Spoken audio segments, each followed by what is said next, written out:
CTET में जो 15 questions NCERT की कक्षा 3, 4 और 5 से बनते हैं, वो पूरी तरीके से मैं सारे सवाल आपके एग्ज़ाम में फँसा दूँगा। आप बहुत ध्यान से मेरी आवाज़ को सुनिए और इसे नोट भी करते चलिएगा और दोस्तों तक फैलाते चलिएगा। तो चलिए शुरू करते हैं बच्चों। आज का पॉइंट सबसे पहले मैं टाइगर के बारे में चर्चा करूँगा। तो बेस्ट बच्चों, जो ये टाइगर होता है ना, इसको जो देखने की क्षमता होती है रात में, ये हम लोगों से, सामान्य मनुष्य से लगभग 6 गुना देखने की क्षमता ज़्यादा होती है। अगर कल की क्लास में आपने सुना रहा होगा एक बात, जो गीध होती है, जो चील होती है और जो बाज होती हैं, इनकी देखने की क्षमता जो होती है हम लोगों से 3 गुना ज़्यादा होती है। लेकिन जो टाइगर होता है रात में इसकी देखने की क्षमता जो होती है हमसे 6 गुना ज़्यादा होती है। इस बात को जानते रहना, एक दूसरे से कोरिलेट किए रहोगे तो याद रहेगा। जिस प्रकार आपने कल सुना था कि कुत्ते का भी विशेष एक क्षेत्र होता है, मलमूत्र किया होता है और उसी को सूंघ करके पहचान लेता है कि मेरा ही इलाका है। सेम उसी तरीके से बाघ भी जो होता है, इसका भी अपना एक विशेष क्षेत्र होता है। ये भी मलमूत्र करके अपने एरिया को कवर्ड किए होते हैं और ये पहचान लेते हैं कि मेरा ही एरिया है, और फिर दूसरे के एरिया में जाना या नहीं जाना है उनकी सोच के ऊपर उस समय निर्भर करता है। और बाघ जो होता है हमेशा वैसे अकेले रहना पसंद करता है, कभी अपने मादा के साथ रहना कम पसंद करता है। लेकिन जब मादा को गर्भाधान होना होता है तो उस मोमेंट में अपने मादा के साथ, मीन्स बाघिन के साथ, उसी दरमियान रहता है। और जो एक बाघिन का गर्भाधान का जो समय होता है लगभग 3.5 महीने का होता है और एक बार में लगभग 2 से 3 शावक का जन्म देती है। और ये शावक जब 2 से 3 साल के हो जाते हैं तो ये भी पूरी तरीके से स्वतंत्र हो जाते हैं, ये भी बाघिन का साथ छोड़ करके आराम से घूमने लगते हैं। और लगभग इनका जो पूरा जीवन काल होता है वो 20 वर्षों का होता है। ये चीज़ आप जानते रहना। आपने देखा होगा कि बाघ के शरीर जो होती है उस पे अलग-अलग पैटर्न्स बने होते हैं, मीन्स चितकबरे टाइप में दिखते हैं, अलग-अलग रंग दिखते हैं। तो कभी आपने सोचा होगा कि क्यों ये अलग-अलग रंग के दिखाई देते हैं? गाय को देखे होंगे, कभी बकरी को देखे होंगे, ठीक है? इस तरीके से बाघ वगैरह को भी देखे होंगे। तो इनकी बॉडी पे अलग-अलग पैटर्न या अलग-अलग रंग होता है। तो मैं आपको बता दूँ, जिन भी जानवर के बॉडी पर पूरे बाल होगा, उन्हीं के बाल के कारण ही उनके शरीर पर एक पैटर्न बनता है, उनके शरीर पे एक रंग बनता है। अदरवाइज जिनके शरीर पर बाल नहीं, उन पे ना तो कोई पैटर्न आएगा, ना तो कोई अलग से रंग आएगा। ये भी सवाल अगर पेपर में पूछेगा तो आप बता दीजिएगा क्योंकि सवाल पूछता है किस कारण से जानवरों के शरीर पर एक विशेष पैटर्न बनता है, बता दीजिएगा बाल के कारण। तो और अगली बात, बाघ की जो मूछें होती हैं वो हवा में हुए कंपनों को पहचान लेती हैं, उसी कंपन से ही अपने शिकार का सही पता लगाते हैं। क्योंकि ये कभी बाघ वगैरह जो होते हैं सामने से कभी हमला नहीं करते, ये हमेशा पीछे से हमला करते हैं, एकदम छुप करके हमला करते हैं। क्योंकि इनका शरीर बहुत भारी होता है और अगर थोड़ी दूर तक अपने शिकार का पीछा करते हैं और अगर पकड़ लेते हैं ठीक है, नहीं ज़्यादा दूर तक ये नहीं जाते क्योंकि बहुत जल्दी ये थक जाते हैं शरीर भारी होने के कारण, इसलिए छुप करके हमला करते हैं सीधा एकाएक। तो जो हवा में कंपन होता है उस कंपन से अपने शिकार को भांप लेते हैं इनकी मूछें, इतना ज़्यादा इनमें वो क्षमता होती है। और बाघ जो होता है ये अलग अलग तरीके से आवाज़ निकालने में भी सक्षम है। जब बाघिन को बुलाना होता है तो अलग तरीके की आवाज़ निकालना होता है, जब इसको कराहना होता है तो अलग तरीके की आवाज़ निकालना होता है, जब इसको गुर्राना होता है तो अलग तरीके की आवाज़ निकालता है।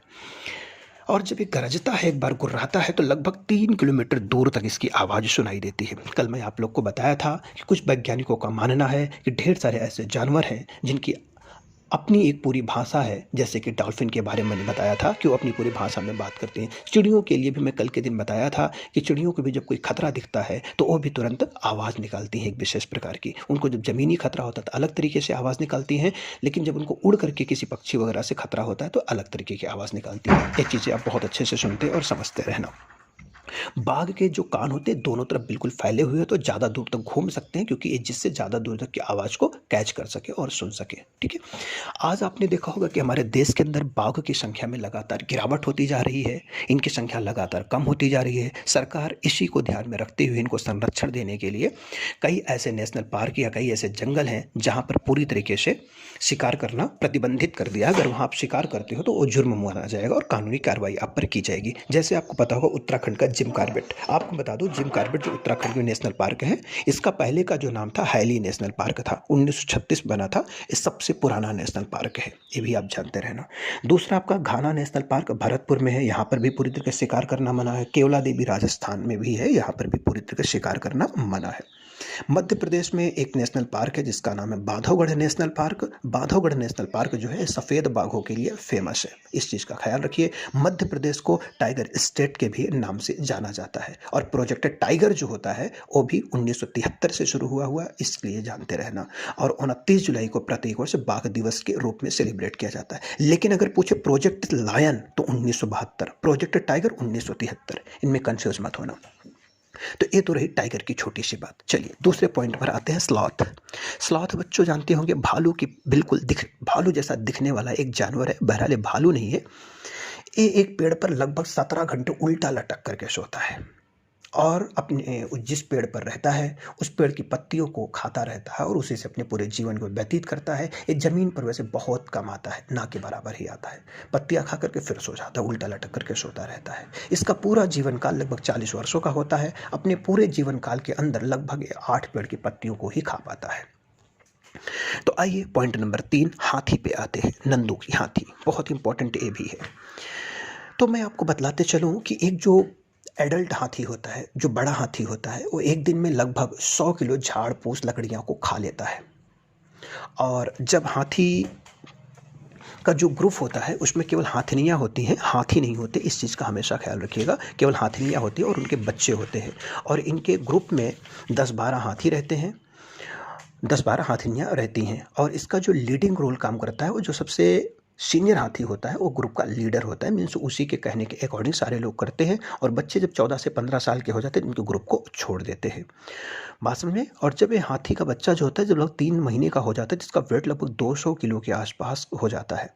और इनके कान जो होते हैं बिल्कुल पंखे के आकार जैसे बड़े बड़े होते हैं। जब इनको गर्मी लगने लगती है उसी कान को अपने हिला करके अपने आप को हवा करते रहते हैं।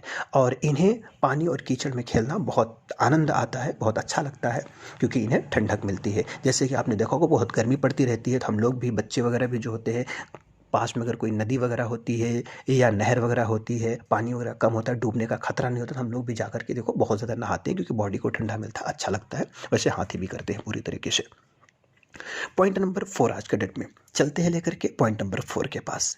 तो राजस्थान के अंदर एक जिला है जोधपुर, उसके अंदर एक छोटा सा गांव है खेजड़ेली। है तो पूरा रेगिस्तान इलाका ही, लेकिन अगर देखोगे ना एकदम हरा भरा इलाका है। क्यों हरा भरा इलाका है? क्योंकि वहाँ खेजड़ी के बहुत ज़्यादा पेड़ पाए जाते हैं और बहुत छायादार पेड़ होते हैं, बहुत पत्तियाँ उनमें होती हैं। और इसको उगाने के लिए बहुत कम पानी की आवश्यकता होती है, इसलिए रेगिस्तान में अच्छी तरीके से उग भी जाते हैं। और वहाँ पे जो बिश्नोई समाज के लोग रहते हैं वो पूरी तरीके से खेजड़ी पेड़ की पूजा करते हैं और इन्हें काटना वो कानूनन जुर्म मानते हैं, पाप मानते हैं। इसलिए इस पेड़ को ये लोग काटते नहीं है, पाप समझते हैं कि पेड़ को काटना। ये लोग पेड़ की रक्षा करते हैं। इसके साथ ही वहाँ पर एक कस्तूरी मृग भी जो होता है उसकी भी ये लोग पूजा करते हैं। नहीं, जो जानवर होते हैं कस्तूरी मृग और पेड़ों की ये लोग पूजा करते हैं। और उन्हें काटना, पेड़ों को या जानवरों का शिकार करना, बिल्कुल ये लोग पाप समझते हैं। और इस जो खेजड़ी का पेड़ होता है इसकी छाल की दवा बनाने के काम आते हैं। इसकी लकड़ी जो होती है इसमें कभी कीड़ा वगैरह नहीं लगता है। और इसकी फलियां वगैरह से जो होती हैं उनकी ये लोग सब्जियां बनाकर भी खाते हैं। और पत्तियां जो होती हैं ये वहाँ के जानवरों को खाने में खाते हैं जानवर। और इसकी जो छाया होती है उसके अंदर बच्चे खेलते रहते हैं और पूरे लाइफ का इंजॉय करते रहते हैं। इस तरीके से छोटी सी बात खेजड़ी की हो गई। अगर आपसे सवाल पूछे खेजड़ी के पेड़ कहाँ पाए जाते हैं तो राजस्थान के खेजड़ी गाँव में। किस समाज के द्वारा इनकी पूजा की जाती है? बिश्नोई समाज के द्वारा इनकी पूजा की जाती है। इसके साथ एक पशु है, मृग है, वो चीज़ आप जानते रहना। चमकता सितारा क्या है आपको मैं बता दूं। चमकता सितारा उन असाधारण लड़कियों को कहा जाता है जिन्होंने स्कूल जाकर के अपनी पूरी ज़िंदगी को बदला है, उन्हें चमकता सितारा कहा जाता है। अगर ये सवाल आपसे पूछे तो बता लीजिएगा। चलिए एक और पॉइंट मैं आज के दिन में आपको बतलाता हूँ, पॉइंट नंबर 5। पॉइंट नंबर 5 में बताता हूँ बिहार की एक छोटी सी बात। बिहार में एक जिला है मुजफ्फरनगर, वहाँ पर एक छोटा सा गाँव है लोचाहा। लोचाहा गाँव में लीची के पेड़ बहुत ज़्यादा पाए जाते हैं। और जब लीची के पेड़ बहुत ज़्यादा पाए जाते हैं तो इस लीची के फूल को क्या होता है, मधुमक्खियाँ आती हैं। और क्योंकि लीची का फूल जो तो मधुमक्खियों को बहुत ज़्यादा लुभाता है, इसलिए मधुमक्खियाँ इस पर बहुत ज़्यादा आती हैं। ठीक है, इसलिए इस क्षेत्र के अंदर लोग मधुमक्खी पालन का काम ज़्यादा करते हैं। और अभी तो आपको पता होगा सरकारी कोर्स भी के अंतर्गत मधुमक्खी पालन जो है सरकारी कोर्स में भी आ चुका है। और मधुमक्खी जो अंडे देने का इनका जो सही समय होता है वो अक्टूबर से दिसंबर का सही समय होता है। और इसी समय के अंदर मधुमक्खी लोग पालते भी हैं। और लीची के फूल जो जनवरी जो खिलते हैं फरवरी के महीने में खिलते हैं। और मधुमक्खी के एक छत्ते में लगभग जो है 12 किलो के आसपास टोटल बनाते हैं शहद वगैरह। और मधुमक्खी का जो छत्ता होता है उसमें एक रानी होती है, वही पूरे अंडे देने का काम करती है। और कुछ नर मक्खी भी होते हैं, नर मक्खी कोई विशेष काम वगैरह छत्ते के लिए करते नहीं, ये चीज़ आप जानते रहना। सारा काम जो होता है वो मजदूर करती हैं, जो मजदूर मक्खियाँ होती हैं वो सारा काम करती हैं, और जाकर के फूलों का रस चूसती हैं, ले आती हैं, छत्ता बनाती हैं, वो सारा काम करती हैं। लेकिन रानी का काम क्या होता है, केवल वहाँ पर अंडे देने का काम होता है बस। और जो सिपाही होती हैं वो छत्ते की रखवाली करती है, रानी की रखवाली करती है कि कोई आए ना, छत्ते को डिस्टर्ब ना करे। कोई छत्ते पे हमला वगैरह करता है तो वो तुरंत वही दौड़ाती है काटने वगैरह के लिए। तो आशा करता हूँ ये बातें आपको समझ में आ रही होंगी, कोई दिक्कत नहीं हो पा रही होगी। ज़रूर मुझे कमेंट में भी आप लोग बताइएगा कि क्लासेस कैसी लग रही हैं, समझ में आ रहा है कि नहीं। अगर आप लोगों को समझ में आ रहा होगा तो हम कंटिन्यू इस चीज़ को बनाते रहेंगे और आपको अच्छा ज्ञान बिल्कुल देते रहेंगे। तो ये तो रही मधुमक्खी के बारे में छोटी सी जानकारी। और मधुमक्खी का जैसा ग्रुप होता है सेम इसी तरीके से ग्रुप में चींटियाँ भी होती हैं। चींटियों में भी क्या होता है कि वहाँ पर जो रानी चींटी होती है वो अंडे देने का काम करती है, सिपाही चींटी जो होती है बिल का ध्यान देती है, मजदूर चींटी जो होती है बिल तक भोजन ढूंढ करके लाती है। बिल्कुल मधुमक्खी का जैसा ग्रुप चलता है वैसे इन चींटियों का भी ग्रुप चलता है, इस चीज़ को भी याद रखना। और ऐसे ही सेम ग्रुप दीमक का भी चलता है, और ऐसे ही सेम ग्रुप तताया यानी बर्रे का भी होता है, इस चीज़ को भी जानते रहना। आज के दिन में छोटी सी क्लास मैं आपको करवाया, आशा करता हूँ ये क्लास आपके लिए बहुत ही लाभदायक होगी। एक बार सुनिएगा आप लोग। चैलेंजर पॉइंट इंस्टीट्यूट से जुड़े रहने के लिए आप लोग का बहुत बहुत आभार और धन्यवाद।